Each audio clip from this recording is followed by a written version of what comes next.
abrangendo os versos 1 a 20. Abram suas Bíblias, por favor. Carta do apóstolo Paulo aos Romanos, 3, de 1 a 20. Eu vou ler, eu peço que os irmãos acompanhem.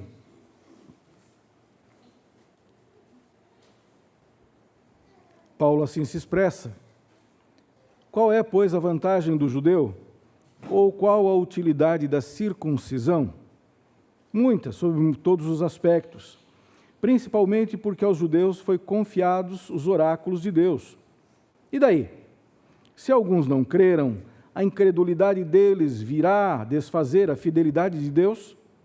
De maneira nenhuma. Seja Deus verdadeiro e mentiroso todo homem, segundo está escrito, para seres justificado nas tuas palavras e venhas a vencer quando fores julgado. Mas se a nossa injustiça traz ao lume a justiça de Deus, que diremos? Porventura será Deus injusto por aplicar a sua ira? Falo como homem. Certo que não. Do contrário, como julgará Deus o mundo? E se por causa da minha mentira fica em relevo a verdade de Deus para a sua glória, por que sou eu ainda condenado como pecador? E por que não dizemos, como alguns caluniosamente afirmam que o fazemos? Pratiquemos males para que venham bens?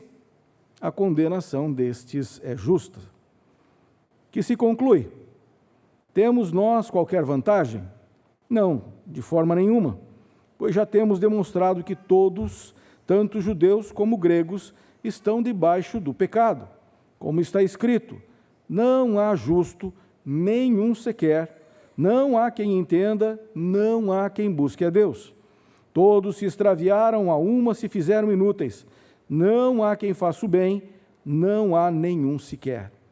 A garganta deles é sepulcro aberto, com a língua urdem engano, veneno de víbora está nos seus lábios.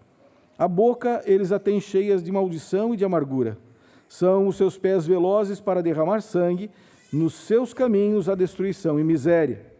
Desconheceram o caminho da paz. Não há temor de Deus diante dos seus olhos. Ora, sabemos que tudo o que a lei diz, aos que vivem na lei o diz para que se cale toda a boca, e todo mundo seja culpável perante Deus, visto que ninguém será justificado diante dele por obras da lei, em razão de que pela lei vem o pleno conhecimento do pecado. Vamos orar? Senhor nosso Deus e nosso Pai, obrigado pela palavra que foi lida, e agora pedimos que o Teu Santo Espírito a aplique em nossos corações. Senhor Todo-Poderoso, queremos entender a pertinência destas palavras para os nossos dias, para o nosso coração. Senhor, abre a nossa mente, abre o nosso coração para entendermos e aplicarmos aquilo que o Senhor quer nos revelar nessa noite. Ajuda-nos, ó Pai, nessa caminhada, é o que suplicamos em nome de Jesus. Amém. Muito bem, meus irmãos, o tema é a injustiça dos homens. E o meu propósito é levá-los ao entendimento que o procedimento humano requer a aplicação da justiça de Deus. Na mensagem anterior, vimos o apóstolo Paulo reduzindo a autovalorização do judeu no tocante à sua religiosidade, derrubando-os da sua altivez, revelando sua hipocrisia religiosa e estabelecendo o verdadeiro judeu como aquele que é circunciso de coração. Eu imagino que vocês vão lembrar da mensagem anterior e esse é o resumo dela. Agora, neste capítulo, ele busca apresentar aos irmãos a importância do ocorrido com o povo judeu para demonstrar que a justiça divina deve ser aplicada a todas as pessoas. Vamos lá, vejamos. Primeiro ponto, a injustiça do povo escolhido de Deus. Segundo a linha de raciocínio do apóstolo Paulo, depois de afirmar que a circuncisão desejável é aquela feita no coração, e aqui subentenda-se a mente, Paulo trata da serventia do judeu e da própria circuncisão. Está ali no verso de número 1. E agora ele vai trabalhar aqui de forma filosófica, Naquela época existia um processo socrático chamado maêutica, feito de perguntas e respostas. A própria pessoa faz a pergunta e ela mesma responde. Então esse é um processo maêutico. E Paulo vai usá-lo nesta carta várias vezes em todo o decurso dela. Então vamos lá. Olhando e tendo isso em mente, vamos perguntar assim: o judeu teria alguma relevância para a igreja cristã? Ser judeu. É disso que o apóstolo fala ali. Qual a vantagem do judeu ou qual a utilidade da circuncisão? Ele quer trazer àqueles irmãos, tanto judeus quanto gentios, essa pergunta, e ele acha que é pertinente para a igreja. Alguns se achavam melhores do que outros, alguns se ufanavam disso, nós vimos na mensagem anterior. E agora o apóstolo Paulo pergunta: há alguma vantagem? Há algo que realmente importe? E então ele vem no verso de número 2 respondendo. Ele evoca a questão e responde da seguinte forma. Ele diz que será, aqui no caso, evidenciado o ponto da contribuição judaica ao cristianismo. É interessante que nós entendamos isso. Judaísmo não é cristianismo. Às vezes nós vemos algumas pessoas da religião judaica que têm simpatia pelo cristianismo. Eles dizem assim: olha, Jesus era judeu, era um dos nossos. Nós entendemos que o cristianismo, então, de alguma forma, deve ser respeitado por causa disso. Mas, no entanto, nós precisamos deixar bem claro que judaísmo não é cristianismo. Dentro da igreja, é possível ser um judeu? Não. Dentro da igreja é necessário ser cristão, porque nós seguimos a Cristo. E o apóstolo Paulo então diz: não serve para nada então o judeu? Ele diz: claro que serve. Porque de lá, do povo judeu, é que vem a palavra inspirada e registrada. Então está lá no verso de número 2, observem lá. Ele diz: principalmente porque aos judeus foram confiados os oráculos de Deus. Oráculos aqui, obviamente, está fazendo essa alusão ao conteúdo da lei mosaica. Ele vai dizendo assim: olha, os judeus nos deram uma contribuição importantíssima. Então, quando alguns cristãos se levantam e dizem: o Antigo Testamento não serve para nada, o Antigo Testamento fala da história do povo judeu, olha, nós podemos muito bem viver sem o Antigo Testamento.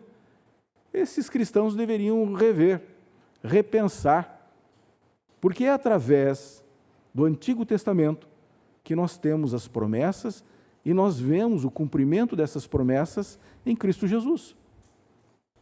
É importante demais o Antigo Testamento. Tanto é que em nossa Bíblia, mais de 60% é Antigo Testamento. É uma contribuição especial, principalmente naqueles dias do apóstolo Paulo. Porque naqueles dias, o Evangelho ainda não existia. Mateus estava escrevendo, Lucas estava escrevendo, as coisas estavam acontecendo, isso é gerúndio mesmo. Não havia nada construído, não havia nada que eles pudessem se firmar. O fundamento dos apóstolos era judeu, era nas promessas do Antigo Testamento. E quando Paulo vai tratar aqui no capítulo 3, ele vai fazer uma série de citações ao Antigo Testamento para fundamentar isso. E ele vai dizer: é importante sim.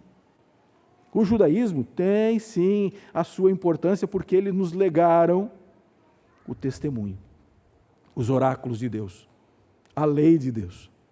Isso é muito importante para a nossa vida. Então, feito isso, era de se esperar, e agora vem o verso de número 3, que este povo, que tem tão grande bênção em suas mãos, fosse fiel. Não é assim? Ter a palavra de Deus, uma palavra revelada, inspirada, inerrante, que o Senhor colocou na mão deles, eles deveriam ser fiéis, não deveriam? E, no entanto, o Antigo Testamento nos conta a história de um povo que é infiel.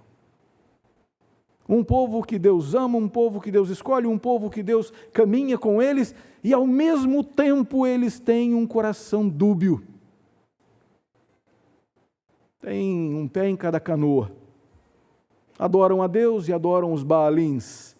Quem acompanha as quintas-feiras o estudo de Isaías vê bem isso. Era um povo dividido, um povo idólatra.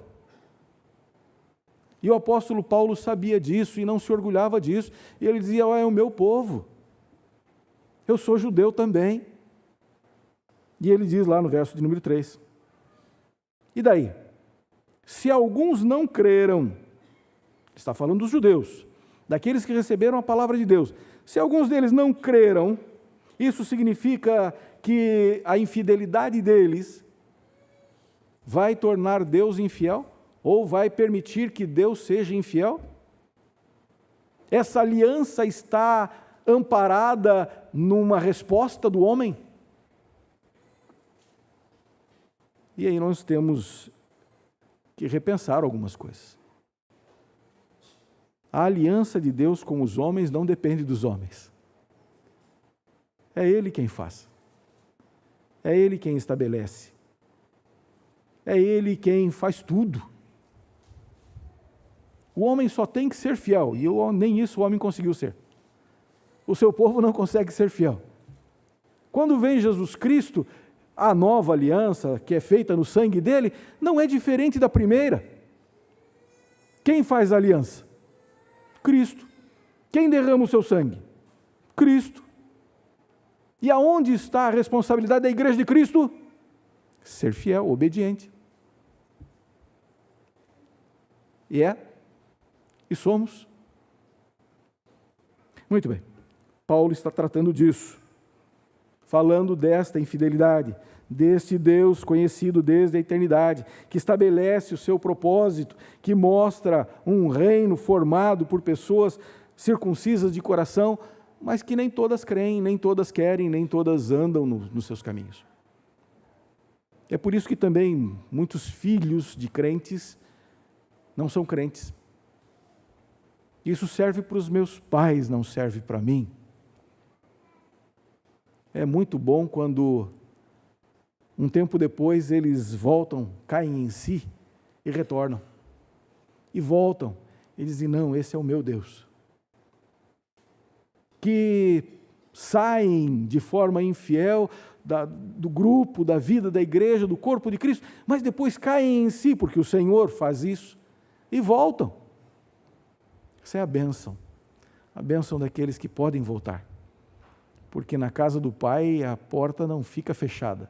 Não agora. Ela está aberta. É como o filho pródigo.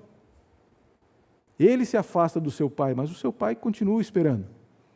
E quando ele volta, o seu pai o recebe. O apóstolo Paulo fala de um povo rebelde, que tem indas e vindas com Deus, e evoca então essa fidelidade de Deus e a contrapõe com a incredulidade daqueles que foram chamados. Muito bem. Deus pode ser infiel? Já que o homem não é fiel, já que a sua igreja não é fiel, já que o judaísmo não é fiel, Deus pode ser infiel?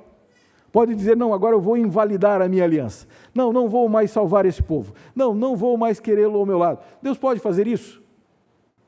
Não pode. Por quê? Porque Ele é imutável. Abram lá. 2 Timóteo, capítulo 2, verso de número 13. É o mesmo autor, o apóstolo Paulo, ensinando um jovem pastor a respeito da fidelidade de Deus.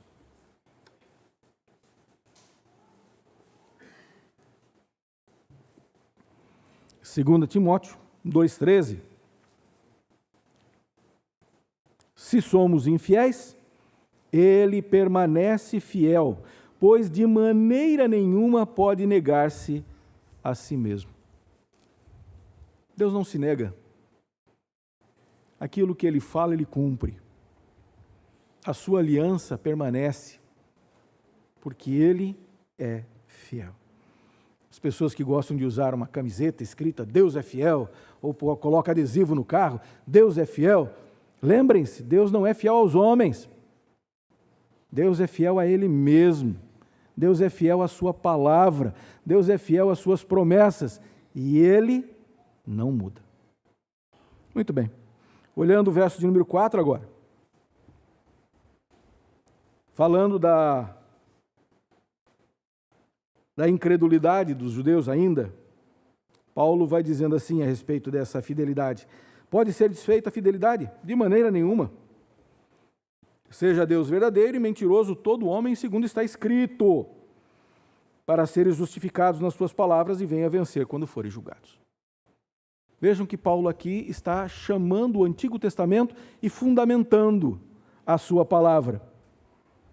Ele mostra que todo aquele que crê no Senhor Jesus Cristo deve realmente ser fiel ao Senhor.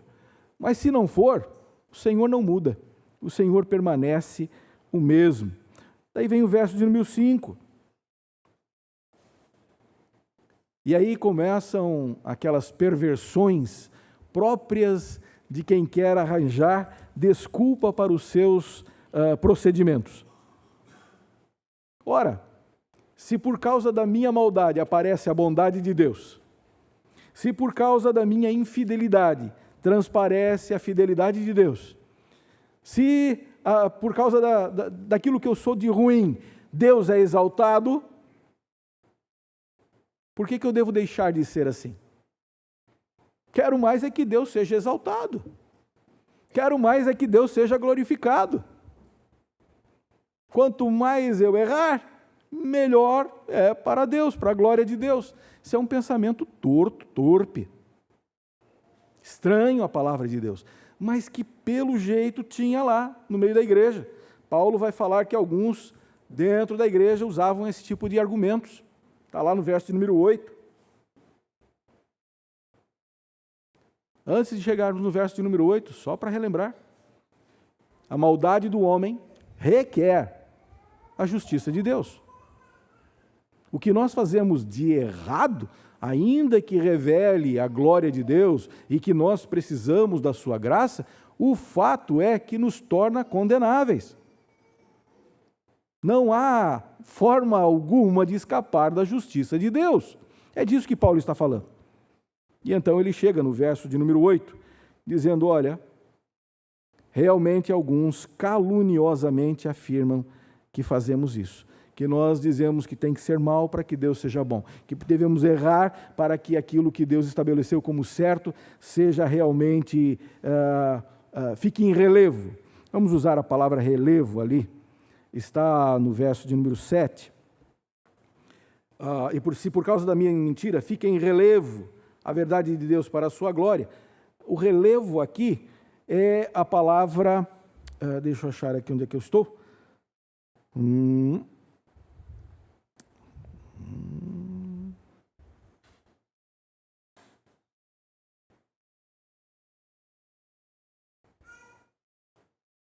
Muito bem.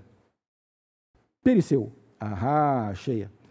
Paulo, então, novamente se inclui no meio desse público-alvo, no verso de número 7, ao citar a mentira e argumenta que ela deveria ser considerada como atenuante, haja vista que destaca a justiça divina, ou fica em relevo, perisseu, algo em excesso, em abundância, e não somente atenuante, mas como algo a ser justificado pelo próprio Senhor. E aí vem o verso de número 8. Paulo diz, vocês estão achando que eu estou ensinando isso? Algumas pessoas imaginam que eu estou fazendo isso? Não, isso é calúnia, isso é difamação, isso não vem de mim, é blasfemel, é falar de forma injuriosa, é insultar. E essa primeira perícope aqui, nós entendemos que ela fala de atitudes perniciosas. Tem ali de praticar males, kakos, é a palavra em grega, e é contrária às diretivas feitas por Deus aos seus filhos. Deus não quer dar bênção aos seus filhos quando eles fazem coisas erradas. Deus não vai mostrar a sua misericórdia àqueles que querem andar desta forma errática. O Senhor quer abençoar aqueles que são fiéis, aqueles que caminham com Ele. A aplicação prática desse primeiro ponto, sob o prisma da religiosidade humana, devemos reconhecer que nós, povo de Deus, muitas vezes agimos com infidelidade. Eu e você. Nós podemos enganar as pessoas, mas não podemos enganar aquele que sonda as nossas mentes e os nossos corações. E em alguns momentos, em determinadas circunstâncias, falhos do jeito que somos, imperfeito do jeito que somos, nós não somos fiéis como deveríamos ser. Que Deus tenha misericórdia sobre as nossas vidas, mas é um fato. Nós não agimos corretamente. E isso vai servir de agravante no dia do juízo. Não se iludam. Quando nós erramos, os nossos erros serão julgados pelo Senhor. Seja judeu, seja gentil, todos nós estamos debaixo dessa mesma régua. Paulo vai discorrer isso depois nos versos seguintes, mas só para vocês lembrarem então a esse respeito. Se somos considerados culpados e dignos de punição que o Senhor designou, há esperança para nós? Vamos ao segundo ponto. A injustiça de todos os homens. Agora não só dos judeus, mas de todos os homens. Quando nós olhamos o verso de número 9 em diante, a outra perícope, hoje nós só teremos dois tópicos aqui, tá? Então, quando nós olhamos ali do verso 9 a 18, nós vamos encontrar que Deus não faz acepção de pessoas. Ele já tinha dito isso, Paulo, no capítulo 2, no verso de número 11. Voltem ali um pouquinho. 2, verso de número 11. Está escrito lá, quando fala de judeus e gentios, porque para Deus não há acepção de pessoas.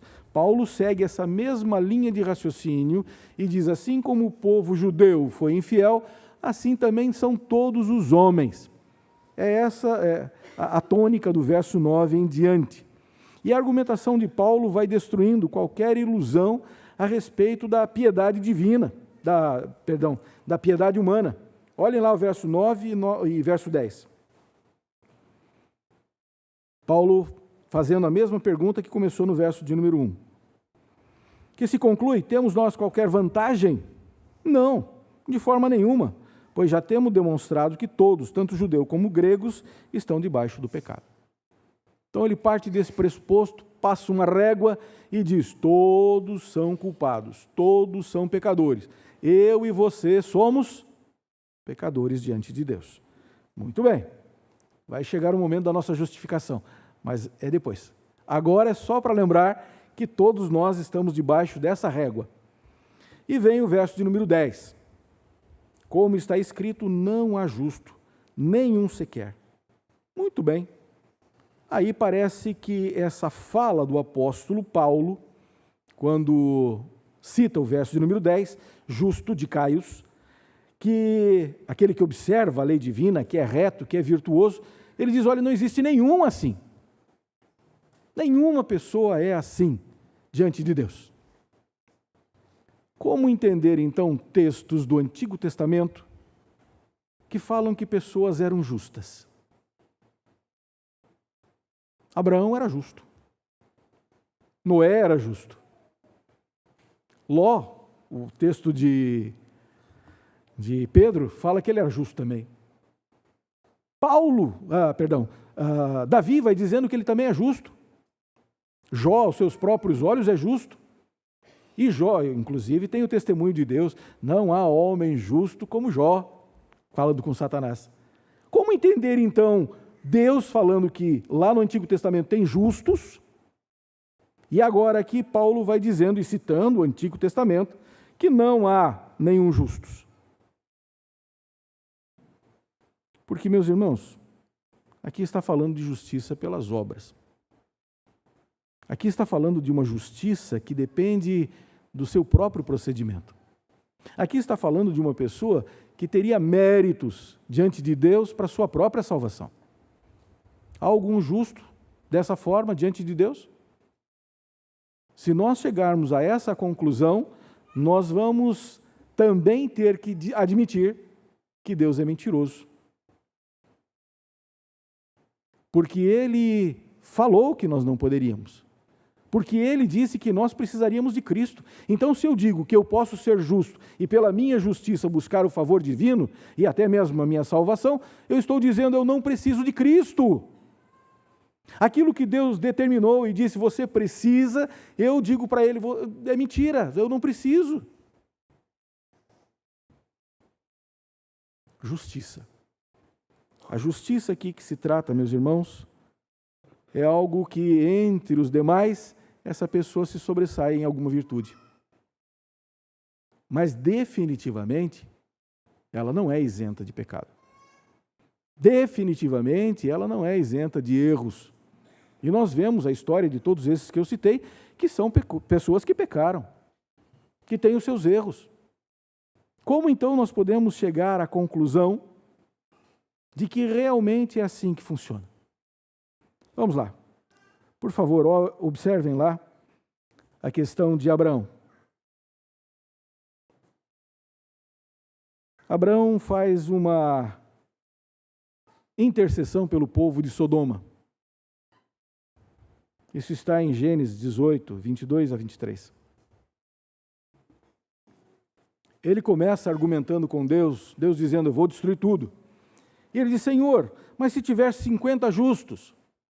E Deus diz, olha, por amor aos 50 eu não vou destruir a cidade. Ele diz, olha, Senhor, não me tenha por abusado, mas se tiver só 45? Não, por amor aos 45 também não. Senhor, desculpe insistir, mas 40? Também não. E 30? E 20? E 10? E o Senhor disse, olha, se tiver 10, eu não destruo. Deus destruiu. Não tinha 10. Não tinha nenhum. Não tinha. Muito bem, as Sagradas Escrituras dizem que o Senhor fez isso. Está em Gênesis 19, 13. Como entender então esses textos que falam desses justos? Observem Gênesis 6, 9, falando sobre Noé. Quem quiser abrir, Gênesis 6, 9 diz assim, eis a história de Noé. Noé era homem justo e íntegro entre os seus contemporâneos. Noé andava com Deus. Como é que nós podemos entender que Noé era então um justo? Tem que ler o verso anterior, o verso 8. Porém, Noé achou graça diante do Senhor. Ora, por que ele era considerado justo? Porque ele encontrou graça aos olhos do Senhor. Vamos lá, 2 Crônicas 6, 23. Diz assim, ouve tu dos céus, age e julga a teus servos, dando paga ao perverso, fazendo recair o seu proceder sobre a sua cabeça e justificando ao justo, para lhe retribuires segundo a sua justiça. Quem é que justifica o justo? Deus. Ele era justo? Não, foi justificado. Hoje, como crentes, nós entendemos isso. Que é o sangue de Jesus quem nos purifica, quem nos perdoa. É o Espírito Santo quem justifica. É a ação de Deus que nos torna justos diante de Deus, sendo nós ainda pecadores. Essa é a questão da justificação. Muito bem. Versos 10 a 12, Paulo cita o Salmo 14, de 1 a 3, para fundamentar a sua asseveração a respeito da inexistência diante de justos na presença do Senhor. Salmo 14, 1 a 3 diz assim, diz o insensato no seu coração, não há Deus. Corrompe-se e praticam abominação, já não há quem faça o bem. Do céu olha o Senhor para os filhos dos homens, para ver se há quem entenda, se há quem busque a Deus. Todos se extraviaram e juntamente se corromperam. Não há quem faça o bem, não há nenhum sequer. O salmista vai dizendo com essas palavras, não há nenhum justo. Paulo cita o Antigo Testamento porque é o oráculo de Deus. É a palavra de Deus, é a fonte do nosso conhecimento, é onde nós devemos pautar a nossa existência. É a nossa única regra de fé e prática. Muito bem. Nesse texto nós temos 3 inexistências. 1, de justos. 2, de quem entenda, com respeito à salvação, obviamente. E 3, de quem busque a Deus. Não há. Não existem. Talvez sejam passíveis de discussão, haja vista a religiosidade do ser humano, que busca, que o impulsiona ao sobrenatural. Porém, fazer isso sem entendimento e sem buscar o verdadeiro Deus, não se chega a lugar nenhum. Estão errantes, a palavra é eiclino, afastar-se, dar as costas, e juntos se tornarem corrompidos, archirreio, no sentido de caráter. Um caráter que se decompõe aos poucos, o que leva à omissão do bem, que é a bondade moral e integridade. Versos 13 e 14, Paulo usa o Salmo 5, verso 9, que nós lemos. O Salmo 140, verso 3, e também o Salmo 10, verso 7. Observem que Paulo está citando salmos. Todos os textos que estão ali, se você observar na sua Bíblia, no verso de número 10, ele tem um pequeno recuo. Tem aí na sua Bíblia? Na narrativa. Está escrito lá, quando chega no verso 10, ele puxa, tem um pequeno recuo. Significa que está citando um texto do Antigo Testamento. Cada uma dessas palavras do apóstolo Paulo, ele não está inventando, ele está fundamentando o fato de que todos são pecadores, que não existe um justo sequer, que não há temor de Deus diante dos seus olhos. Por que nós buscamos a Deus? Por que nós queremos andar com Deus? A resposta é simples, nós não queremos. Foi o Espírito Santo quem fez isso em nossas vidas. É Ele quem efetua em nós tanto o querer quanto o realizar. Tanto querer quanto realizar. Da nossa parte, eu queria estar no mundo, eu queria estar debaixo da sombra do pecado, da escuridão, porque lá eu posso fazer essas coisas e não sou criticado. Esse é o pensamento de quem está no mundo, de quem não quer Deus, quem não quer estar debaixo da luz de Deus. Mas quem quer estar? Aqueles a quem o Senhor chama para isso. Porque senão as trevas estão de bom tamanho. O apóstolo Paulo, então, termina o verso 18 dizendo: não há temor, não há medo de Deus. As pessoas não têm medo nenhum de Deus. Não é só respeito, é medo. É fobia, phobos no grego. Não há temor do Senhor. As pessoas acham que Deus é um velhinho de barba branca, gente boa que só vendo.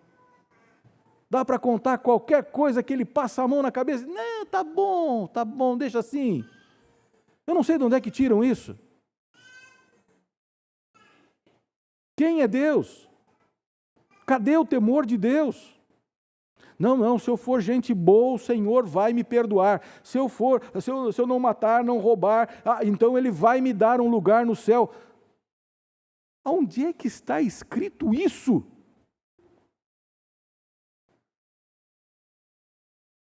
As pessoas perderam o temor de Deus e acham que merecem alguma coisa que não seja a morte eterna, que merecem alguma coisa que não seja o inferno.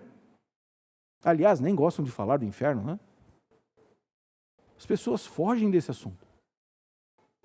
Mas esse é o destino de todo pecador. Porque o salário do pecado é? Nós vamos ver isso logo em seguida. O salário do pecado é a morte. Muito bem, meus irmãos. Chegando ao fim, nos 2 últimos versos, versos 19 e 20, nós olhamos ali o que o apóstolo Paulo quer dizer. Ele diz lá que a lei condena as pessoas. Ora, sabemos que tudo o que a lei diz, aos que vivem na lei o diz para que se cale toda a boca e todo mundo seja culpável perante Deus. A palavra de Deus, o Antigo Testamento, fala para aqueles que são seus filhos sejam judeus ou sejam os gentios aí, os gregos, eles estão debaixo da lei. E a lei mostra que nós somos pecadores. Que esperança há para nós? Visto que ninguém será justificado diante dele por obras da lei, em razão de que pela lei vem o pleno conhecimento do pecado. Então, meus amados, não há a menor possibilidade que pelas obras, que pela obediência de rituais, pela obediência desses oráculos apenas, possamos ser salvos. Nós seremos salvos pela graça de Deus. Muito bem. A aplicação prática. Diante da argumentação de Paulo, fica evidente que não existe um justo sequer e que as atitudes dos homens revelam o seu distanciamento de Deus e seu desejo em andar nos caminhos deste mundo e seus valores espúrios. Nada mais resta senão a condenação eterna para o que eles esperam. Paulo argumenta que a pecaminosidade do povo escolhido de Deus e de todas as pessoas sobre a face da terra ficam evidentes diante da lei. E que as suas ações revelam apenas a rebeldia e o afastamento de Deus. E que isso tem amplo embasamento no Antigo Testamento. Talvez seja por isso que alguns cristãos dizem, não quero o Antigo Testamento, não quero esse livro. Mas o fato, meus irmãos, é que toda a palavra é inspirada. O Antigo Testamento pode nos mostrar que nós somos falhos, falíveis, infiéis. Mas o Novo Testamento vai nos revelar que pela graça de Deus nós somos salvos. E isso nós vamos ver nos capítulos seguintes. Agora, por hora, nos basta essa convicção, sair daqui entendendo isso, a não tentar negociar com Deus. Não é pelas suas obras, pelo seu procedimento que você vai ser salvo. Agora, isso não te dá o direito a cruzar os braços e dizer, então não vou fazer nada. Ah, não, então eu simplesmente vou fazer justamente o contrário, para que a graça superabunde. Não é isso. O fato é que você deve entender que a sua salvação é pela graça. E você deve ser, sim, uma boa pessoa, deve, sim, fazer boas obras, não para ser salvo, mas porque você já foi salvo, já foi alcançado para a glória de Deus. As boas obras não nos servem para a salvação, mas certamente servem para provar que nós somos filhos do Senhor Altíssimo. Que nós possamos sair daqui desafiados a fazer isso, a reconhecer o nosso pecado e a andar debaixo da graça de Deus. Que o Senhor tenha misericórdia de nós. Vamos ficar em pé e vamos orar?